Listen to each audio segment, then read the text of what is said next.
have an agenda. Basically, what she's saying is we're all going to be getting had regardless of what president we got up there because of the agendas, and I definitely do agree with that. But this is the first time I've seen such an ignorant game be played the way that Trump is playing it. I mean, last minute. It's like I think I said this on last week's episode because the numbers what got me. The numbers what got me. You know, it wasn't like $1 billion, $2 billion, $3 billion. It's like he sat around with his people, his cabinet, and said, "Man, I'm gonna say the most astronomical number. I'm gonna say the biggest load of bullshit when I wake up tomorrow, y'all." And the cabinet said, "What you gonna say, man?" And he said, I'm gonna give some black folks some money." And they probably said, "What you gonna do? $500 million? $1 billion? $2 billion?" And he looked at them and he said, "Nope. I'm gonna say $500 billion." And they said, "Nigga, shut up."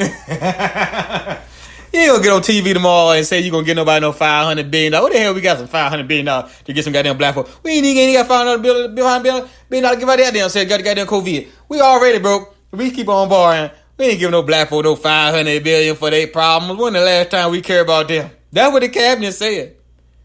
And he looked at them and he said, "Watch. I'm gonna say it. And they're gonna fall for it.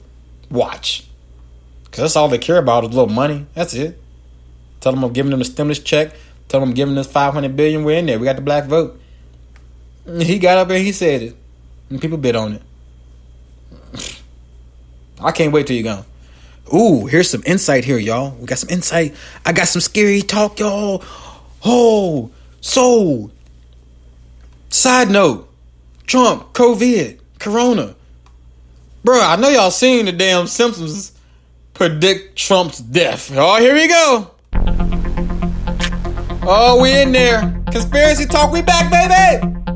Oh, put your hats on. Put your hats on. Put your hats on. Get the tinfoil hats on. We are here. Oh, my God. My people in India love when I talk truth talk or conspiracy talk, as some of y'all say. Y'all pick that up. Because y'all know the Simpsons, this sounds ridiculous, but they have killed off plenty of people. They didn't kill Prince before he died, Michael Jackson before he died. I mean, a lot of people. And here's the significant part about this. Y'all ain't hearing me yet. I know y'all don't hear me yet, but you will. So they already predicted Trump being a president. They already predicted him getting sick or whatever, and they predicted him dying. But the date they predicted him to die on is October 14th. He was diagnosed with COVID on the 1st of October, and the 14th is 2 weeks, 14 days after the quarantine, and he's supposed to get out. The Simpsons got him dying, and oh my God. Oh my God. I got freaking cold chills. Jesus Christ. They have predicted. Y'all know I'm not going to say this too much because the feds be on the phone. They might cut my shit off. But they predicted some damn October 14th. I don't know what the hell's going on. But I know the Simpsons are undefeated with this. But I tell you one thing. If Trump go down, then they about to arrest the whole Simpson crew. Everybody gone, nigga. I don't give the voice of Homer, the voice of Marge Bart, the director, the cameraman, ain't no damn cameraman, the art man. I'm telling y'all, CIA running up in that spot if Trump go down, then. I'm just saying.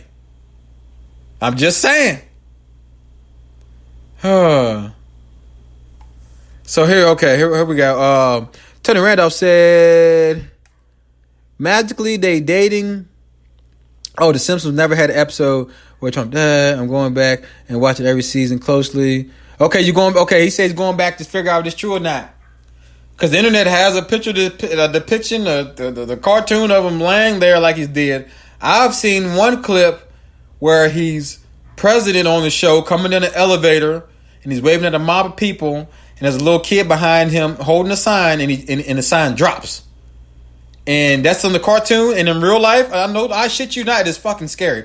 In real life, they got the actual footage of him down in Texas, going to a rally, coming in the elevator, waving. There's a kid behind him, sign drops. I don't know the timeline of this shit.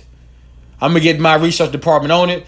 But if this has any truth to it, then, because we already know how Hollywood works, they know before we know a lot of these things that, these hits that happen, these deaths that happen. When Prince got killed, there's people in the house in Hollywood already knew what time it was. They knew he was about to go down. Michael Jackson, same way too. So these people that get on these, these editorial people, these people on these cartoon shows or whatever, some of these guys are involved with some deep, sick shit. And yeah, they do know a little bit about what's going to go down. And they play with you and they put it in the show. And they get longevity off the show because the people that they work for love how creative they was in putting your pain on the cartoon show and have you laugh at your pain on the show. Just like Peter Griffin, this is a real episode, Tony. Family Guy had an episode in which it sounds like he's orchestrating the Boston Marathon bombing. He's looking for. He's trying to get to. A family member. He's going through the traffic. He's running people in the car. It was weird. He gets to a bar. He's on the phone. He talks. Somebody answers the phone, and the person that's on the phone was at a marathon. The people was running, and the guy talks. He says a few words. And he kind of says something in foreign language. All of a sudden, you hear a boom, a loud bang, and Peter Griffin holds the phone back like, "What the heck? Are you there? Hello, are you there?" And he says another word, another bang happens, like the Boston Marathon. Like they put this stuff in here to mess with us. We know this. We know this. We know this. It's deep enough. It's sick enough to where they mess with us out here in the world. And I'm gonna tell you right now, we will get into deep truth talks. I don't like calling it conspiracy because if you look up, you will find out that the CIA actually made the term conspiracy. Yeah, they made it in like the freaking 30s or 40s, and they made that term to coin truth talk as a conspiracy so it can have less validity. So if you find out things about Area 51 that was for real, and you go home and you write a story, and you put it out there in the paper, they say, let's make this term called conspiracy. So when people find out truths about us, we can just, deem it as that. And, the general public would just go on about their business. Because once you put conspiracy on something, the general public deems it invalid and they go about their business. So that's what the CIA done with us with that whole freaking term right there. It's deep, man. It's deep. It's deep. Yes, the CIA. I said it, the CIA. Yes. Central Intelligence Agency. Yes, them. And I don't want to say the name too loud, too much. I got an iPhone. Y'all know how they coming, how they rocking. They got the iPhone all tapped up. But we're going to get into these deep talks because we have to have these truth discussions. And some people get sketched out by it. Some people think it's bull. But I'm telling you, in my 32 years of living, in my 12 years of research, books, computers, reading, talking to people from Middle Eastern people to people over here, I can tell y'all that this stuff is valid. This stuff is very real. And if you are a Bible thumper, as they say, if you are someone who believes in Christ, you will see that he has told you all of this already in your Bible when he tells you that you're going to see corruption be unveiled at the end. You're going to see them change good to bad and bad to good. You're going to see how they doing. Your kids did want your boys to look like girls and your girls look like boys. Don't y'all see where we're at? Don't you see where we're at? I watched a TikTok commercial the other day, and I can't believe they had a TikTok commercial on American television. But in the commercial they show us what they think of us. They show us how they want to mold us. And in this commercial, they're showing diversity. They're showing different races, different colors, different people. They go to one section where they're clearly showing someone, showing heritage. They show I said this in one of my episodes before. They show a Indian woman with her heritage. She got a whole gown on. She got everything on representing. They show another woman. I think those might have been Afghan, and she got her whole stuff on, gown on, all her representations around her. And the third picture was a black man, y'all. And guess what? His black ass didn't have on no African flag. He didn't have on nothing from Nigeria. He didn't have on nothing representing his heritage. Y'all know what they had the black man in? A dress. Didn't make no fucking sense at all. Didn't add up at all.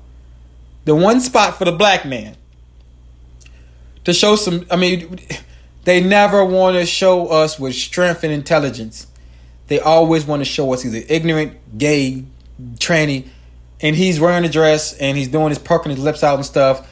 And I'm sitting here like, wow, how do you clearly have a clip where you're showing heritage and you got these two women side by side with their heritage and their flags or whatever, and then the black man, he's the third one, he just got a dress on, he ain't got no heritage, nothing. He that. That's what he is. Don't you see that? Don't you see what they're doing to the black man? And don't get me wrong, there are, I have no problem with the gay community, no problem with anyone who wants to identify as a transgender. That's fine. I'm not coming for y'all. Don't get it twisted. Of course you can have a gay person in a commercial. Of course you can have a transgender in a commercial. That's fine. Completely fine. But what I'm trying to illustrate to y'all is what they're manufacturing to the masses. They don't want to show a productive, good black man. Oh, you can have him in sports all day long. He can play basketball, be LeBron James, whatever. But they don't want to give you plenty examples of good black men because they fear the black man. Nick Cannon told us about that before he got canceled. He told us they feared the black man. In the mountains of Caucasus. Nick Cannon went back to the mountains of Caucasus when he was dropping the facts on y'all, and y'all shut him down. The mountain of Caucasus, the people were of white skin, and they could not figure out why those dark people down there, the people of melanin, did not deteriorate in the sun like they did. Why do they have the power to glow? Why were they stronger? Why were they faster? And they became intimidated and they became hateful. They became envious of the melanin people. This is deep. Why, when we're in the sun, we deteriorate, we turn red, we chip off, we hurt, irritate? Why? Why does these melanin people come out here and they glow and they get energy, they get power from the sun? It dates back to that. That's why you don't get plenty of examples of a good black man out here. And the one that you had that was a Huxtable, they said he raped everybody. You see what I'm saying? Cosby, the one that you had that we can kind of hang our hat on like, yeah, well, back in the day we had Bill Cosby. He was representing, good family, black, productive family. They had a name. What's a Huxtable? You ain't seen a Huxtable in your life. They gave him the most non-threatening, non-black name they could. He couldn't have been named Johnson or, Jones or, you know what I'm saying? They gave him the most non-threatening name they could give him. But he was a productive black man with a family. He was a doctor, and I think his wife was a lawyer or something like that. And we don't really get that no more. Where's the shows like that? You got a show called Blackish with Anthony Anderson, and I like my boy Anthony Anderson, and he's in there. He's productive. He's trying to do his thing, but it's still not that. You feel what I'm saying? And like Darnell said, Bill Nye told us everything started in Africa. Everything did start in Africa. And another listener says Uncle Phil. Uncle Phil was somebody that we could ride with Uncle Phil. You know what I'm saying? He was a productive black man, but Phil represented a different ilk almost because, Beverly Hills, all that kind of felt so out of touch to the regular black person. I would look at Fresh Prince like it was just like a dream world. Like, I was a kid looking like black people really don't live in Bel Air. That's how I was looking at it as a kid. It was like it was a dream world to me. Like, but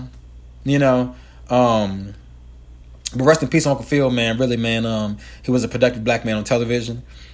We don't have it no more. They don't want to give us that. They want to give us the stuff like they did on TikTok. And they want to break us down as, thugs or just not a protector or leader of the home. We're not seen that way.